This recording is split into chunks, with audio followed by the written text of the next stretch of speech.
Good morning, guys. Today we're going to be taking a look at how to create a Microsoft PowerPoint. Some of you have done this before, but this is just a refresher video. First thing that you're going to want to do is open up PowerPoint on your computer. You're going to do this by going down to the Start menu, going to the Student menu, Microsoft Office 2010, and then up to PowerPoint. And when you click on that, it's going to open up a page that looks similar to this. Some of you may have on your home computers a different version of this, but this is pretty much where everything's going to be located, all the tabs, if you're working on the computers here at school. When you open up your slide, I want you to go ahead and save it. Okay, I know you haven't done anything to it yet, but it just will automatically put whatever you've saved in the right place. So you're going to save it by going up to the File tab. Okay, you're going to click on Save As. Okay, and then go ahead and save it to, if you're working on the computers here at school and you want to be able to work on it at school, go ahead and save it to the desktop. You're going to rename this by your last name. So mine would be Bates author presentation.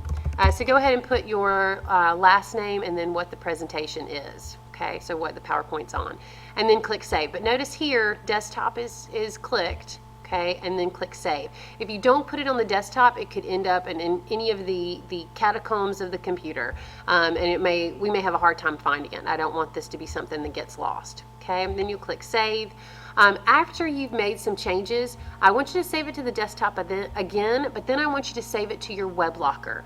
This way you have access to it in school, in class. You can have access to it at home. If you're working in one of the computer classes, you have access to it there as well. So go ahead and save it to the web locker. That's also a place where you can get it when you have to do your presentation, and there's no real question about, oh no, I forgot it. Okay, so go make sure that you do save it to your web locker after you've worked on it, right?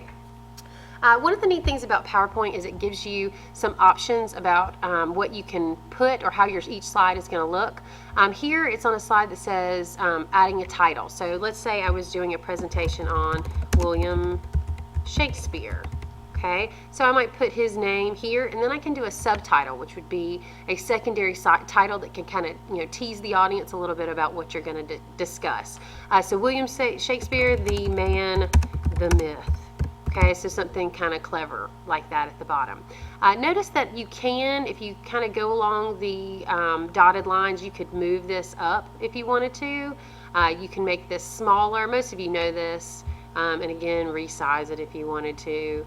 Okay, so you can make some of those changes and when you click off of it. If you wanted to change the font color, so the color of the writing, you would come up here. So you're under the Home tab, and you can click on this button here. The color here indicates what you want to change it to.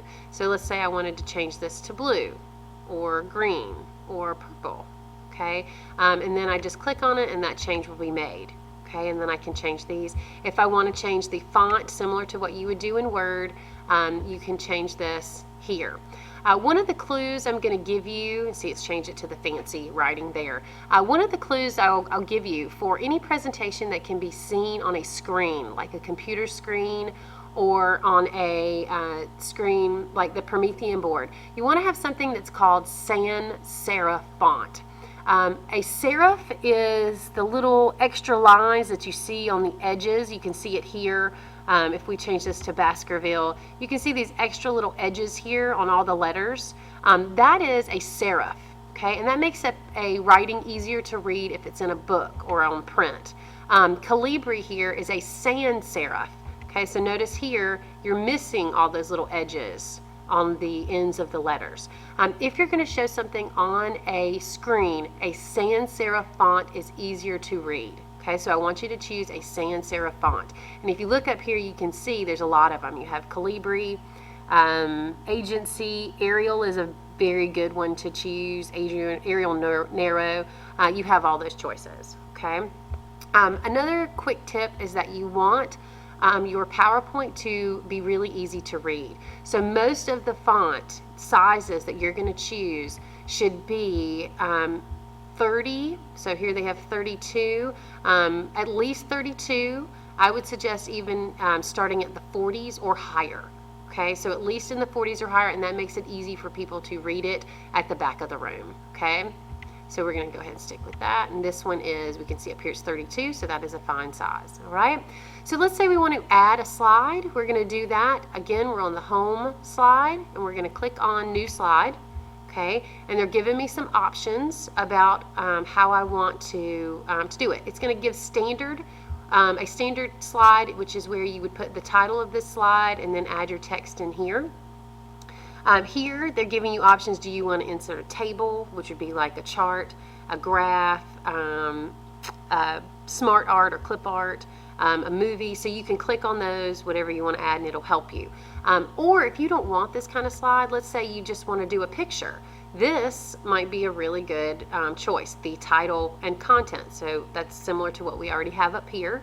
If you wanted to do, if you have a lot of information, like a long list, you could do columns like this. Okay, you can scroll down, and actually those are all your options. If you wanted to do a picture that would take up the entire slide, you can click on blank, okay, and you could insert a picture. So maybe you want to insert a picture of your author, okay, you could put that here.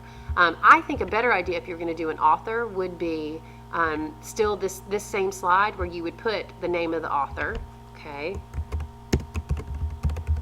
or I could do just a last name and refer to them as last names because you're not friends.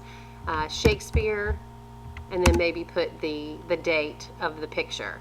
So, gosh, 16 something, okay? And then you insert a picture, okay? So insert picture from file, or copy and paste the picture, and you'll have a picture of Shakespeare that fills up most of the slide, and you can still resize it, okay? So that would be a picture of him. I wouldn't suggest including those in PowerPoints. Pictures are very powerful. If you just want to do a list, you can still do this same one. So let's say we want to do a new slide, okay? Important events, okay? And then I will add these in, okay? So born, and then I would give the year. Sorry about that. Born, year, okay, died, famous, plays, okay, etc. All right. One of the things that you want to remember when you're making a PowerPoint is that you do not want more than maybe 6 bullets on each page. A lot of people will try and cram 12 bullets, and they'll make it very tiny 10 size font, and it's really hard to read. You still want to keep it in the 32 range on your font, which means you may have a good amount of information. It means you may only have 5 bullets on this slide, so you continue that onto the next slide. That's okay. Don't try and cram too much information on. Right? The other thing to remember is that a bullet should be short information. In fact, any PowerPoint should be short bits of information. You do not want to add an entire paragraph onto a PowerPoint slide because people are going to sit there and try and read it, and they're going to go blind trying to read it. So please don't do that, okay? You want short bullets. When you give your presentation, people can quickly read that short bullet, okay? And you can give the additional information just by saying it. Okay, but only on the PowerPoint should you have, the short little bullets. Okay, and that's what I expect to see. I'm going to include on the Facebook page some sample PowerPoints of the good and the bad, so you can see kind of what yours should look like. Okay, if you have any questions, let me know, and good luck. All right, bye.